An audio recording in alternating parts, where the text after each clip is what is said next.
रामपुर की बिलासपुर सीएचसी में इलाज के दौरान महिलाओं की मौत के बाद परिजनों ने जमकर हंगामा किया। परिजनों ने डॉक्टरों और स्टाफ पर लापरवाही का आरोप लगाया। वहीं मामले को लेकर सीएमओ ने जांच टीम गठित कर कार्रवाई का आश्वासन दिया है। देखिए खास रिपोर्ट। रामपुर के बिलासपुर सीएचसी पर एक महिला की मौत हुई है। हमारे साथ हैं मुख्य चिकित्सा अधिकारी डॉक्टर दीपक सिंह जी। उनसे जानेंगे कि उस पर किस तरीके की कार्रवाई की गई है और मौत की क्या कारण है। दीपक सिंह जी, जिस तरीके से वहाँ पर सीएचसी पर महिला की मौत हुई है उसमें क्या कारण था?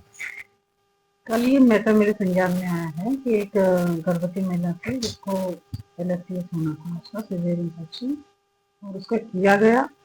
हालांकि केस पहले से ही काफी कॉम्प्लिकेटेड था, हाई रिस्क प्रेगनेंसी थी, तो वो पहले से ही मतलब जांच में आ रखा था।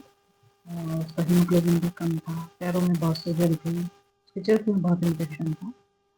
तो इसलिए ये बनी थी पहले तो राय कि इसको रेफर कर देते हैं, लेकिन परिजनों को और उनके उसको देखते हुए तो चलो नहीं कर दिया जाए। तो एनेस्थेटिस्ट और गायनेकोलॉजिस्ट ने मिलकर वो केस किया वहाँ पर। तो जो भी उसमें कॉम्प्लिकेशन रहे, 3-4 घंटे बाद उसकी पेशेंट जो है गैस करने लगी और उसकी डेथ हो गई।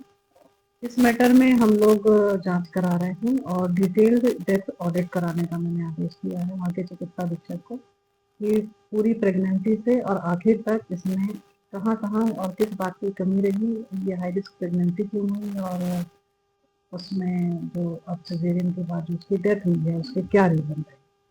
डेथ का एग्जैक्ट कारण तो पोस्टमार्टम से ही पता चलता है, जो कि उसके परिजनों ने मना कर दिया था करने। अच्छा, परिवार का आरोप है कि दवाइयाँ बाहर से मंगाई गई थी और बिना उस पर इंजेक्शन भी लगाए हुए हैं। नहीं, देखिए, जब हमारे हॉस्पिटल में कोई केस सीरियस होता है तो जो लाइफ सेविंग मेडिसिन होती है वो सब इंजेक्शन ही होते हैं। तो जब पेशेंट गैस कर रहा है तो उसको 1, 2, 4 जितने भी जरूरी लगते हैं, जो वहाँ पे चिकित्सक हैं वो सारे क्वालिफाइड हैं, स्पेशलिस्ट चिकित्सक हैं, तो दवाइयाँ तो दी ही जाएंगी। और वो उस टाइम ओरल मेडिसिन तो दी नहीं जाती है, वो सब इंजेक्शन की ही फॉर्म में होते हैं।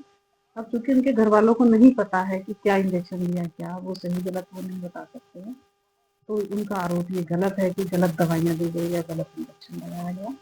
और रही बात बाहर से मंगाने की, तो ये भी गलत है। सारी दवाइयाँ सिजेरियन के लिए और सब तरह की दवाइयाँ ओटी के अंदर जो भी कंज्यूम होती हैं या जो एनेस्थीसिया में लगती हैं, सारी मेडिसिन उपलब्ध है, प्रचुर मात्रा में उपलब्ध है। उस दिन और भी कई केस हुए थे, तो दवाइयों की कोई कमी नहीं है और किसी से कोई मेडिसिन बाहर से नहीं है।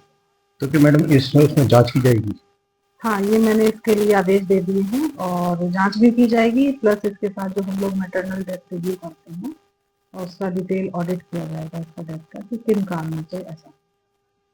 हमारे साथ ही मुख्य चिकित्सा अधिकारी डॉक्टर दीपक सिंह जी, उन्होंने साफ कहा है कि इसमें जांच की जा रही है और जो भी तथ्य सामने आएंगे उसके बाद कार्रवाई की जाएगी। अपने कैमरामैन सहयोगी के साथ सुरेश कुमार, चंद्र टीवी।